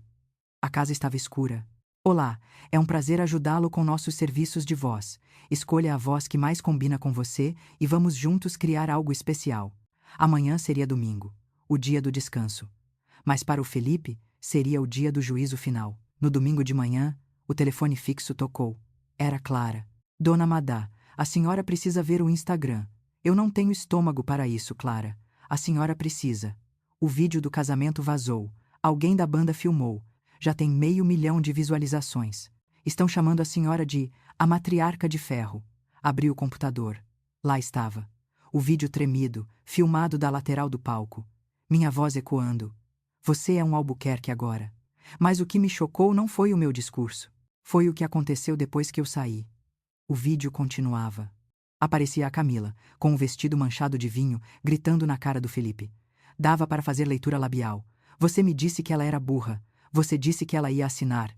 Eu casei com um falido. Felipe tentava segurá-la. Ela deu um tapa na cara dele. Um estalo que o microfone da câmera captou. Não toca em mim. Você não tem onde cair morto. Eu vou embora. Ela arrancou o véu e jogou no chão. Pisou em cima. E saiu correndo, derrubando uma garrafa de uísque da mesa dos padrinhos. Felipe ficou lá, sozinho, no meio do salão vazio, com o bolo intocado e as luzes acesas revelando a sujeira no chão. Fechei o computador. Era pior do que eu imaginava. A fada sensata tinha virado bruxa antes da meia-noite. O amor eterno durou exatos 3 minutos após o corte do cartão de crédito. Na segunda-feira, a realidade bateu na porta do Felipe, e ela não bateu educadamente. Ela arrombou. Eu cheguei na fábrica às 8. Mandei reunir a segurança. A partir de hoje, Felipe Guzmão, ou Felipe Albuquerque, não entra mais aqui. A foto dele está na portaria. Se ele tentar entrar, chamem a polícia. Não quero conversa. Não quero escândalo. Quero distância. Às 10 da manhã, Hélio me ligou. Madalena, executei as ordens. Cancelei os cartões de crédito adicionais. Bloqueei a conta conjunta que ele movimentava. E notifiquei a imobiliária. A do apartamento dele? Sim. O contrato de aluguel do escritório na Vila Olímpia e do apartamento nos Jardins. Ambos estavam no nome da empresa, como benefício corporativo. Mandei o aviso de rescisão imediata. Ele tem 30 dias para sair. E o carro? O leasing da BMW está no nome da fábrica. A empresa de recolhimento já foi acionada. Eles vão buscar o carro onde ele estiver estacionado. Eu estava tirando tudo. O teto, o chão, as rodas. E a Camila? Perguntei. A Camila. Hélio soltou uma risada curta. A Camila foi rápida. Ela saiu do hotel na mesma noite. Levou as malas, levou as joias que ganhou de presente dos padrinhos e levou o dinheiro da gravata. O dinheiro da gravata? Sim. Aquele dinheiro que os convidados dão em espécie para os noivos na festa. Tinha uns 40 mil reais naquele saco. Ela pegou tudo e pegou um Uber para o aeroporto. Ela fugiu? Parece que sim. O porteiro do prédio dela disse que ela passou lá de madrugada, encheu 2 malas e saiu. O Felipe. Bem, o Felipe está sozinho no hotel. E o cartão dele não passou no check-out hoje cedo. Eu desliguei o telefone e olhei para a janela da fábrica. Meu filho estava preso num hotel de luxo, sem dinheiro para pagar a conta, sem esposa, sem carro e sem nome. Eu deveria sentir pena. Qualquer mãe sentiria pena. Mas eu olhava para as minhas mãos e lembrava dele dizendo que tinha nojo. Nojo. A pena secava na hora. Ao meio-dia, o interfone tocou. Dona Madá, a voz do seu João, o porteiro, estava trêmula. O seu Felipe está aqui. Eu disse que ele não entra, João. Eu sei, Dona Madá. Mas ele está a pé. Ele está chorando. Ele está gritando no portão que quer falar com a mãe dele. Os funcionários estão olhando. Está feio, Dona Madá. Respirei fundo. Eu sabia que esse momento chegaria. O confronto final. O momento em que o monstro volta para a caverna, ferido, pedindo abrigo. Deixe ele entrar, João. Mas não no escritório. Mande ele para o pátio de madeira bruta. Lá no fundo, onde o pai dele morreu. Eu desci. Felipe estava lá. No meio das pilhas de peroba e ipê. Ele estava usando o mesmo terno do casamento. Mas agora estava amarrotado, sujo, sem gravata. A camisa estava aberta no peito. Ele fedia a álcool e suor. O cabelo, sempre impecável, estava despenteado. Quando me viu, ele correu na minha direção. Mãe! Ele gritou, caindo de joelhos na serragem.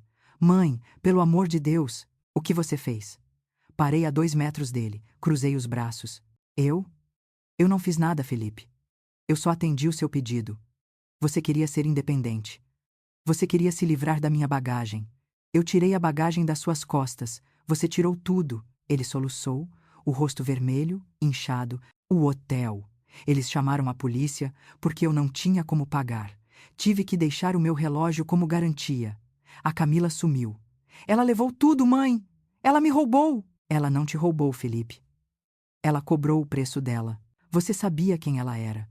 Você viu as dívidas. Você pagou os boletos dela com o meu dinheiro. Vocês eram sócios no crime. Só que ela foi mais esperta. Ela fugiu antes do navio afundar. Você ficou para apagar a luz. Eu não sabia que ela ia me abandonar. Eu achei que ela me amava. Você achou que ela amava o seu dinheiro. O meu dinheiro. E quando a torneira fechou, o amor secou. É hidráulica básica, meu filho. Ele tentou levantar, tentou segurar minha mão. Eu recuei. Mãe, me ajuda. Eu não tenho para onde ir.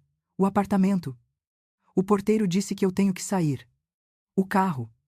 Levaram o carro. Eu estou na rua. Você é um homem de 38 anos, Felipe. Você tem saúde. Você tem um diploma, apontei para a cabeça dele. Que você diz que vale muito. Use-o, mas eu não tenho dinheiro nem para comer. Tirei a mão do bolso. Eu tinha trazido algo. Não era um cheque, não era dinheiro. Era um cartão de visita. Joguei o cartão no chão, na frente dele, em cima da serragem. O que é isso? Ele perguntou, olhando para o papelzinho branco. É o endereço de um albergue no centro. É limpo, é seguro. E eles servem sopa à noite. Ele me olhou com horror. Você quer que eu vá para um albergue? Eu sou um Albuquerque. Eu sou. Você não é ninguém, Felipe. Minha voz cortou o ar como uma serra elétrica. Você não é Guzmão, porque você jogou esse nome no lixo. E você não é Albuquerque, porque os Albuquerque fecharam a porta na sua cara assim que viram que você estava falido. Você é apenas um homem sem nome e sem honra. Eu sou seu filho. Biologicamente, sim, mas moralmente? Moralmente, você morreu para mim no dia em que disse que tinha nojo das minhas mãos. Levantei as minhas mãos. Mostrei para ele. Essas mãos construíram o teto que você dormia. Essas mãos pagaram a comida que você comia. E agora, essas mãos estão fechadas. Virei as costas. Mãe, não faz isso. Mãe. Continuei andando. Clara. Chamei minha gerente, que observava de longe, chorando silenciosamente. Acompanhe o senhor até a saída. E se ele não sair, chame a polícia. Ouvi os gritos dele enquanto eu subia a escada para o escritório. Mãe! Mãe! Me perdoa! Entrei na minha sala de vidro. Fechei a porta. O som abafou. Olhei lá para baixo. Vi 2 seguranças pegando o Felipe pelos braços e levando-o para fora. Ele chutava, gritava, se debatia. Parecia uma criança birrenta, mas era um homem destruído. Vi o portão se fechar. Felipe estava na calçada, sozinho, com o terno sujo de serragem. Sentei na minha cadeira. O silêncio voltou. Meu coração estava em pedaços? Sim. Nenhuma mãe quer ver o filho na sarjeta. Mas eu sabia que se eu abrisse aquela porta, se eu desse R$ 1 sequer, eu estaria matando ele de verdade. Eu estaria alimentando o parasita. Para o Felipe renascer, o Felipe Sampaio Albuquerque tinha que morrer. Ele tinha que chegar no fundo do poço. Tinha que sentir fome. Tinha que sentir frio. Tinha que sentir o cheiro da própria arrogância apodrecendo. Peguei o telefone. Liguei para a Clara. Clara, mande rodar a produção. Temos móveis para entregar. A vida não para. A vida não para. E a minha, finalmente, estava começando a andar para frente, sem o peso morto que eu carreguei nas costas por 38 anos. PHN 9, Vecni Trem Vet Dun, Recua, Sot, 1.200 tonelada U. Os dias que se seguiram aquele sábado no Palácio Tangará foram os mais silenciosos da minha vida. Mas não era um silêncio vazio. Era um silêncio limpo. Eu troquei o número do meu celular. Cancelei o telefone fixo da casa. Mandei instalar câmeras de segurança no portão, não porque eu tivesse medo de ladrões, mas porque eu tinha medo da fraqueza do meu próprio coração. Se o Felipe aparecesse chorando no portão, eu precisava ver antes de ouvir. e precisava ter forças para não abrir. 3 meses se passaram.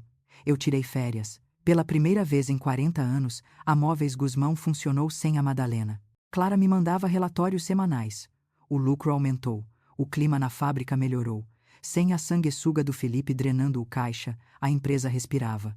Eu fui para Minas Gerais. Voltei para a cidadezinha onde nasci, Tiradentes. Aluguei uma casa pequena, com fogão a lenha. Passei os dias fazendo doce de abóbora, caminhando nas ruas de pedra, conversando com gente que não sabia quanto eu tinha no banco. Eu precisava me lembrar de quem eu era antes de ser a mãe do Felipe. Eu precisava me lembrar da Madalena que sonhava, não da Madalena que pagava boletos. Enquanto eu reaprendia a viver, meu filho aprendia a sobreviver. Eu soube das notícias pelo Hélio. Olá, é um prazer ajudá-lo com nossos serviços de voz.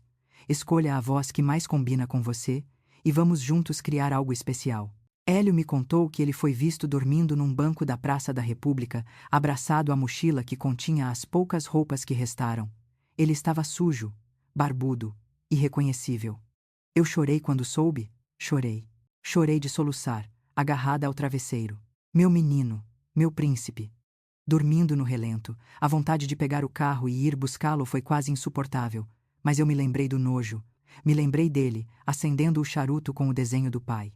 Se eu o resgatasse agora, ele nunca deixaria de ser um menino mimado. Ele precisava virar homem. E homens se forjam no fogo, não no ar-condicionado. Na terceira semana, a fome venceu o orgulho. Felipe arrumou um emprego, não como arquiteto. Ninguém contratava o filho ingrato que tinha viralizado na internet. O nome dele estava queimado em todos os escritórios de arquitetura de São Paulo. Ele foi trabalhar de servente de pedreiro numa obra na Zona Leste. Ironia do destino, não é? O menino que tinha nojo de poeira agora carregava sacos de cimento de 50 quilos nas costas. O menino que achava minhas mãos grossas agora tinha as mãos cheias de calos e feridas abertas pelo cal. Hélio me mandou uma foto tirada de longe. Felipe estava sentado na calçada, comendo uma marmita de isopor. Ele estava magro. A pele estava queimada de sol. Ele comia com vontade, raspando o fundo do prato. Olhei para aquela foto por horas. Aquele não era o Felipe Sampaio Albuquerque. Aquele era o Felipe Guzmão, o neto de operários, o filho de carpinteiro. Aquele era o homem que ele deveria ter sido desde o começo se eu não tivesse estragado tudo com meu dinheiro. E a Camila? Camila foi presa no aeroporto de Guarulhos, tentando embarcar para Miami com um passaporte falso. Ela estava com o dinheiro da gravata na bolsa, mas não foi o suficiente para subornar a Polícia Federal. Descobriram um esquema de estelionato antigo dela no Rio de Janeiro. Ela aplicava o golpe do baú em idosos. Eu não fui a primeira vítima, mas fui a primeira a revidar. Ela está aguardando julgamento em Tremembé. Hélio disse que ela escreve cartas para o Felipe, culpando-o por tudo. Ele nunca respondeu. 6 meses depois do casamento, numa manhã de terça-feira, o correio entregou um envelope na minha casa na Muca. Eu já tinha voltado de Minas. Não tinha remetente. O envelope era simples, barato. O endereço estava escrito com uma letra que eu conhecia, mas que parecia diferente. Mais trêmula, menos arrogante. Abri. Dentro havia uma folha de papel de caderno, arrancada, e uma nota de R$ 50. Sentei na poltrona da sala, aquela que ficava de frente para o espaço vazio onde antes estava o relógio do meu marido. Comecei a ler. Dona Madalena, eu não sei se tenho o direito de te chamar de mãe. Acho que perdi esse direito quando disse aquela palavra no restaurante. E eu sei que a senhora lembra qual foi. Estou escrevendo não para pedir dinheiro. Pelo contrário, estou mandando dinheiro. Esses R$ 50 são do meu primeiro pagamento como ajudante de mestre de obras. Eu carreguei tijolo por 15 dias para ganhar isso. Minhas mãos estão sangrando enquanto escrevo. Minhas costas doem tanto que eu mal consigo dormir. E sabe de uma coisa? Essa dor me fez lembrar da senhora. Quando eu era pequeno, eu via a senhora chegando da fábrica mancando. Eu via os curativos nos seus dedos. E eu achava que era feio. Eu achava que era sujo. Hoje, carregando cimento, eu entendi. Não era sujeira. Era amor. A senhora sangrou para eu não precisar sangrar. E eu cuspi no seu sangue. Eu tenho nojo, sim. Mas não de você. Tenho nojo do homem que eu fui. Tenho nojo do terno de linho, do charuto, do sobrenome Albuquerque. Eu estou aprendendo a ser Guzmão, Dona Madalena. Na marra, no sol, no cimento. Não peço que me perdoe, eu não me perdoo. Peço apenas que aceite esses R$ 50. É pouco, é ridículo perto do que eu gastei. Mas é o primeiro dinheiro limpo que eu ganho na vida. Com respeito, o servente da obra da Rua da Muca. Segurei a nota de R$ 50. Ela estava amassada. Tinha uma mancha cinza de cimento na ponta. Cheirei a nota. Não tinha cheiro de dinheiro. Tinha cheiro de trabalho. Chorei. Dessa vez, foi um choro diferente. Não era o choro da perda. Era o choro da esperança. Uma esperança tímida, frágil, como uma muda de árvore que nasce no meio do concreto. Meu filho estava quebrando, mas era preciso quebrar para consertar. O osso calcifica mais forte depois da fratura. Não respondi à carta. Não fui à obra.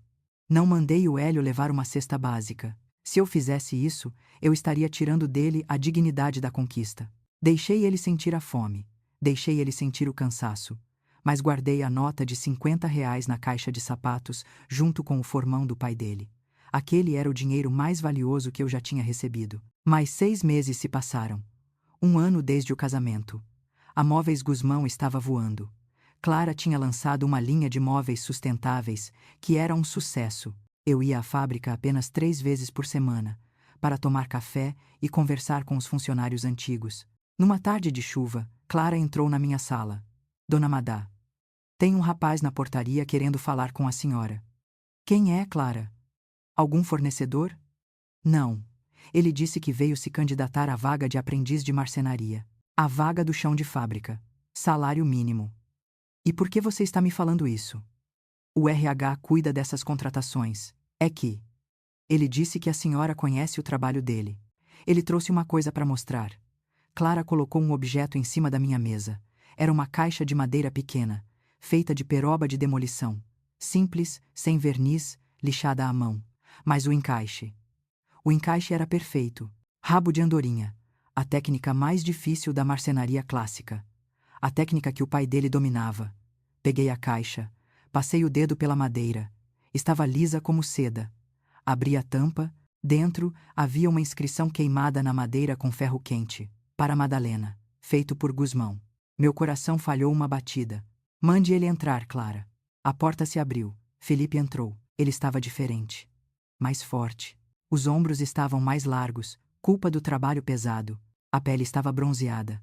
A barba estava feita, mas o rosto tinha marcas de sol. Ele usava uma calça jeans barata, botas de segurança gastas e uma camisa de flanela xadrez. Ele não parecia um arquiteto da Vila Olímpia. Ele parecia. Ele parecia o Roberto. Ele parou na porta, tirou o boné, baixou a cabeça. Dona Madalena. A voz dele estava mais grave, mais rouca. Eu vi a placa lá fora. Contrata-se aprendiz. Eu sei lixar. Sei carregar peso. E sei. Ele apontou para a caixa. Sei que a madeira tem veio, e que a gente não pode ir contra ele. Tem que respeitar. Olhei para as mãos dele. Estavam grossas, tinham cortes cicatrizados. As unhas estavam curtas, limpas, mas com aquela borda escura que nunca sai de quem trabalha com obra. Eram mãos de homem. Levantei-me. Caminhei até ele, fiquei a 1 metro de distância. Eu podia abraçá-lo. Eu podia chorar e dizer que estava tudo bem, que ele podia voltar para a mansão, que a mesada voltaria. Mas se eu fizesse isso, eu mataria o Guzmão que estava nascendo ali. O salário é o mínimo, Felipe. Eu disse com a voz firme. O horário é das 7 às 5. 1 hora de almoço. Não tem privilégio, não tem ar-condicionado. E o mestre de obras, o seu Zé, é mais bravo do que eu. Eu sei, eu aguento. Você vai varrer o chão por 3 meses antes de tocar numa serra elétrica. Eu varro. E o sobrenome? Perguntei, olhando nos olhos dele. Ele levantou o olhar. Os olhos estavam marejados, mas não desviaram. Eu fui no cartório semana passada, Dona Madalena. Eu desfiz a retificação.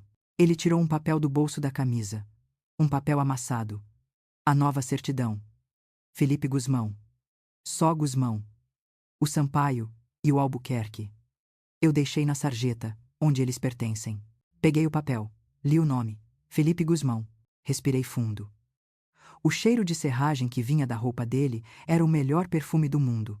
O uniforme está no almoxarifado, eu disse, voltando para a minha mesa. Começa amanhã.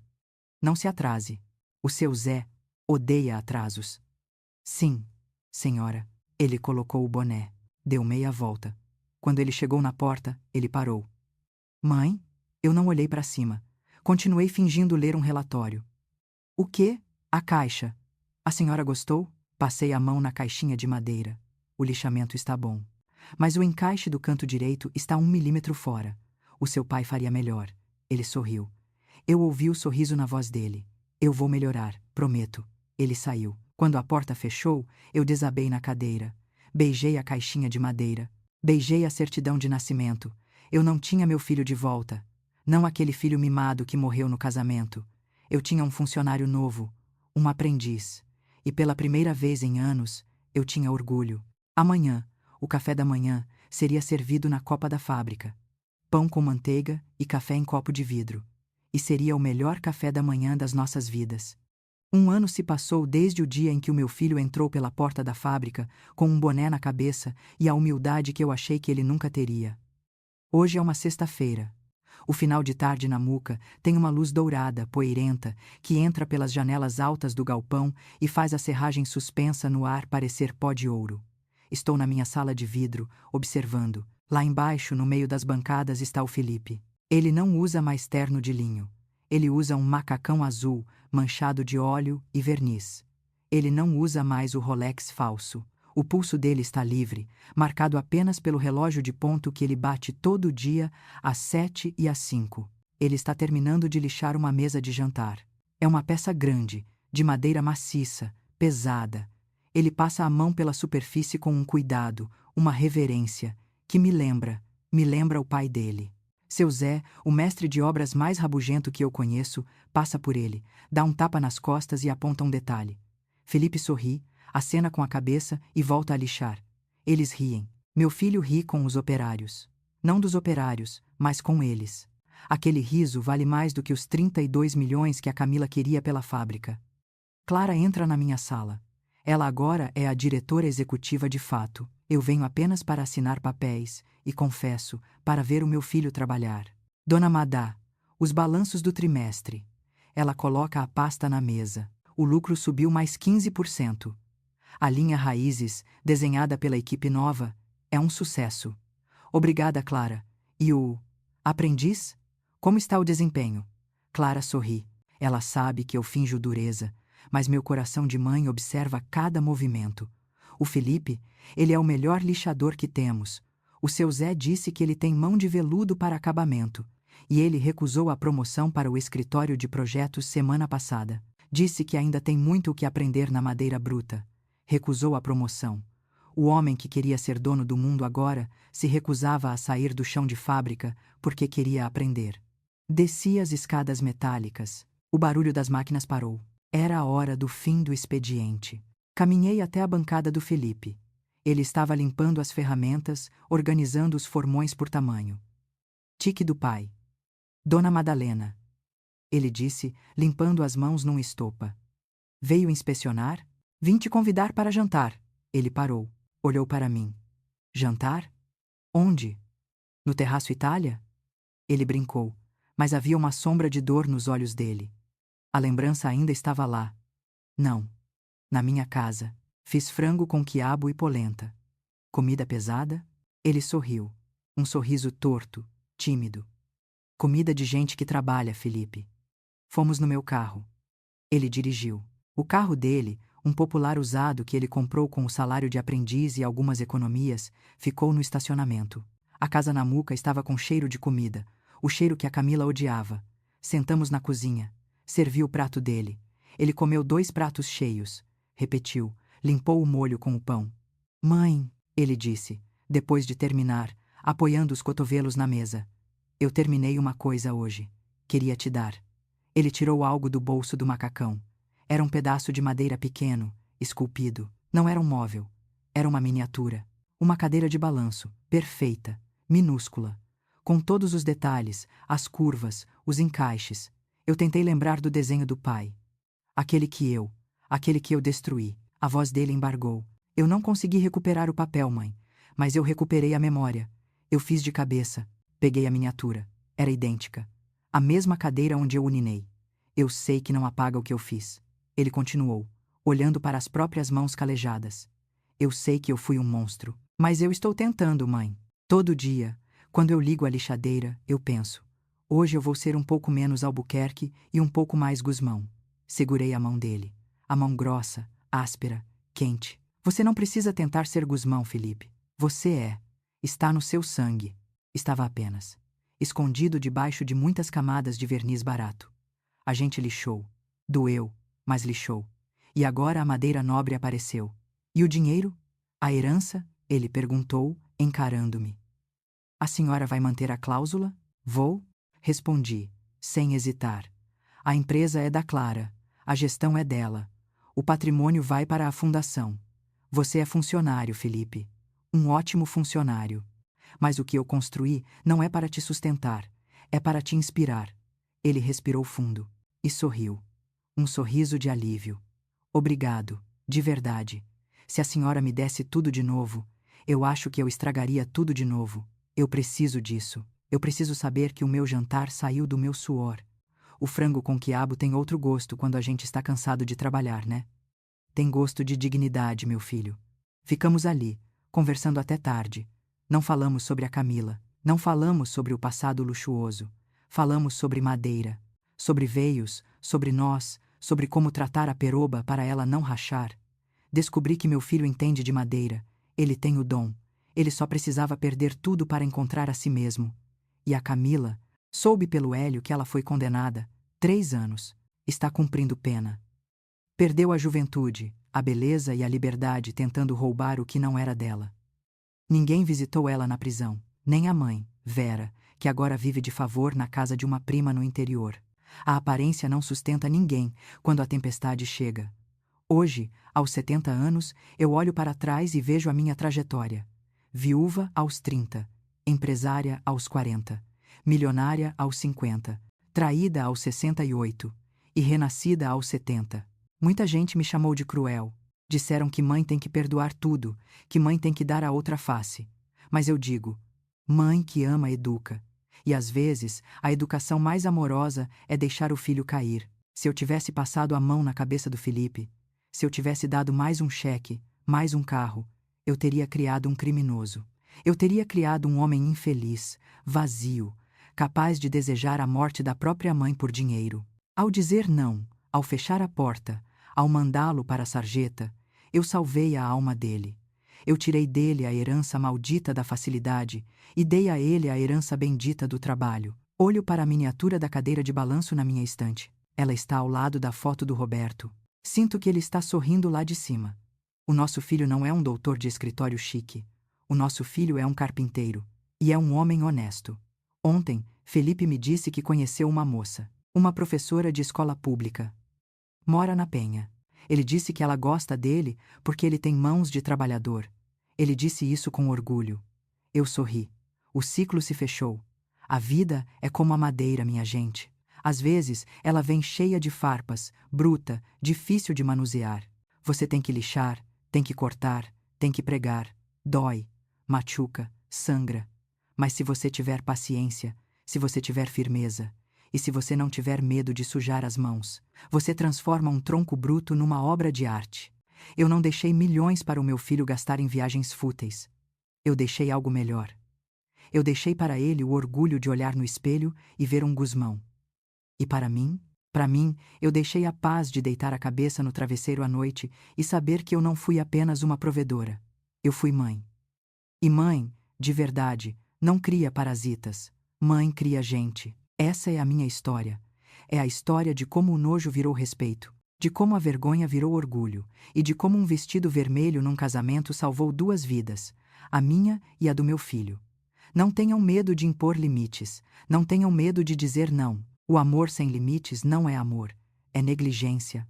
Protejam seus filhos do mundo, sim, mas às vezes protejam seus filhos deles mesmos. A madeira boa enverga, mas não quebra. E nós, mulheres, mães, guerreiras, nós somos feitas da madeira mais nobre que existe. Se esta história te fez refletir, compartilhe nos comentários o que ela despertou em você. Aqui, cada silêncio merece ser ouvido. Fiquem com Deus. E nunca, jamais, escondam suas mãos calejadas. Elas são o mapa da sua vitória.